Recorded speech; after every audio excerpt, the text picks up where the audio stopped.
வாழாதேங்க. அப்படி என்ன 24 மணித்தியாலத்தில எந்த நேரத்தில் இவர் தியானத்தை விடுவார் என்று சொல்லுங்க? உறங்குற நேரத்திலேயும் விடுவாரா? அப்ப இப்பதான் அவருக்கு என்ன செய்யும்டா, நான் உறங்கையும் இல்லை விழிக்கையும் இல்லைங்கிற அந்த இடிப்பு நிலை அமையும்.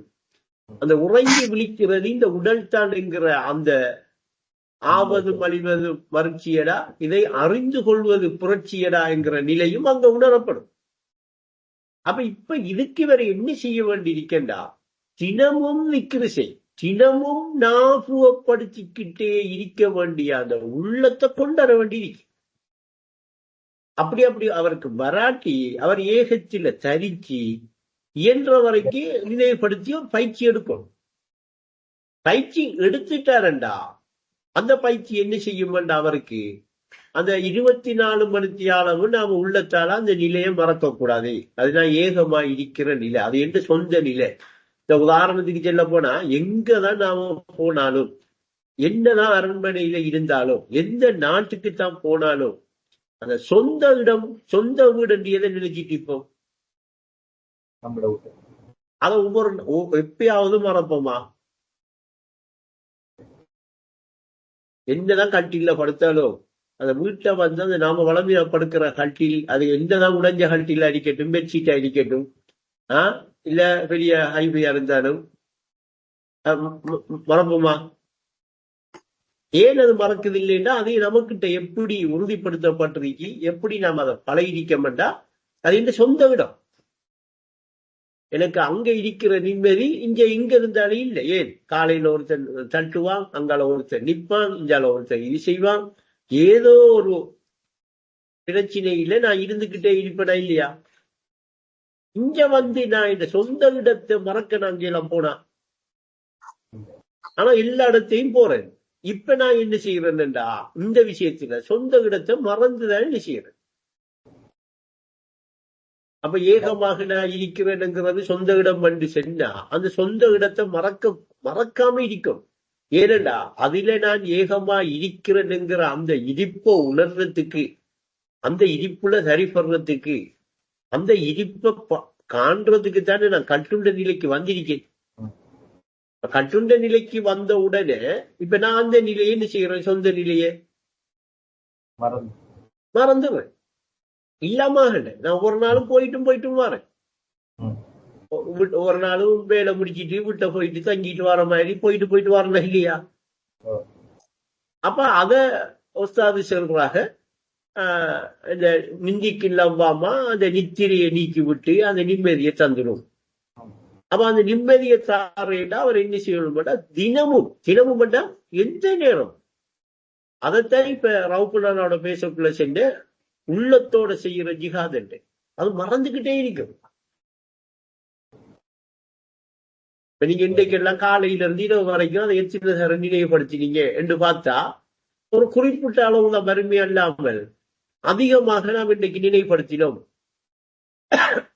அந்த நினைவுல இருந்தோம், அந்த நினைவுபடுத்தணும்னா அப்படி உள்ளத்தில இருந்துச்சு ரெண்டு நம்மளோட மனம் செல்லுதா? இல்லை. அப்ப நாம அதிகமாக நம்மளோட உள்ளம் பௌதீகமான விஷயத்தோட உடல் சம்பந்தப்பட்டு உள்ளமும் சம்பந்தப்பட்டுக்கிட்டு இருக்கிறதால நம்மளோட இதயம் என்ன செய்யவில்லை, சுத்தமாகவில்லை. சுத்தமாகிற இடத்துக்கு வருது இல்லை. சுத்தமாகிற இடத்துக்கு வாரேன்னா அவர் என்ன செய்யணும்டா, உள்ளத்திலே ஏக நிலையை தனிப்படுத்தும். கட்டுண்ணாத நிலை உள்ளத்திலே என்ன செய்யணும், நான் ஏகமா இருக்கேன் என்று அந்த ஏகத்தில தரிச்சு விக்கிரி செஞ்ச ஒரு அனுபவம் இருக்கணும் அவருக்கு. இருந்தா தான் அவருக்கு தினமும் விக்கிரி செய்யற அந்த இடத்துக்கும் வருவாரு. அவரை உள்ளமும் என்ன செய்யும், சுத்தமா. அப்ப ஈனைக்கு உள்ளம் சுத்தமாயின உடனே இப்ப உள்ளத்தை எது சுத்தப்படுத்துதுண்டா, அவரோட உள்ளத்தை அந்த ஏகமா இருக்கிற நிலைதான் சுத்தப்படுத்துது. ஏன்னா ஏகமா இருக்கிற நிலைய ஒஸ்தாது சொல்றாங்க, ஆள் மனதில் அலையிருக்க அனுபவமே சாட்சியங்காக. ஆள் மனதில் அலையிருக்கான்னு காட்டுதா. இங்க ஆள் மனதில் எண்ணம் இருக்காது என்று காட்டியிருக்கலாம். ஆழ்மனதில் அலை இருக்காது என்கிறத காட்டுற அவரோட நோக்கம் என்னண்டா, ஆழ்கடல்ல போய் பார்த்தா ஆழத்தில அலை இருக்குமா? அது மாதிரி நீங்க ஏகமாக இருக்கிற அந்த நிலையோட உங்களோட உள்ளம் சரிபட்டு தினமும் திக்கிர்ல இருந்தா, தினமும் ஞாபகப்படுத்திட்டு இருந்தா, அந்த ஞாபகப்படுத்திட்டு இருக்கிற அந்த உள்ளத்துல அலை வாரது, எண்ணம் வாரது இருக்குமா? அதுக்கு பிறகுதான் உங்களுக்கு தேவையான ஒரு எண்ணத்தை கொண்டாடுறதுக்கு ஜிப்ரீல் வந்து இறங்குவார். அதனால இப்ப நாம அதுக்கு அங்கால போற சரியில்லை. அப்ப முதல் இதயம் சுத்தி போறோம். நீங்க வேதத்தை பின்னாடி பாருங்க, முகமது நபிக்கு ஜிப்ரீல் கொண்டாந்து கொடுத்திருக்கிற விஷயம் எல்லாம் இல்லைன்னு. நீங்க வளமையா செய்யற சாதாரண விஷயங்கள் எல்லாம் அங்க கொடுபட்டிருக்கு. ஆனா அங்க இது நடக்குமா நடக்காதான்னு கொடுபடல, அங்க நடக்குமாண்டே கொடுபட்டிருக்கு. அப்ப இன்னைக்கு இதயத்தை சுத்தமாக்குறேன்டா, இதயம் சுத்தி பெறேன்டா, தினமும் ஏகமாக நான் இருக்கிறேன் என்கிற நிலை என்ன செய்யப்படணும்?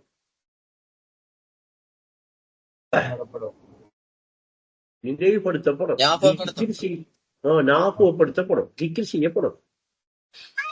அதை நீங்க ஒரு நாளைக்கு ஒரு முடிவெடுத்து செஞ்சு போட்டு பாருங்க, உங்களோட வளமையா இருக்கிற சூழல்ல எவ்வளவு மாற்றம் நடக்கும்.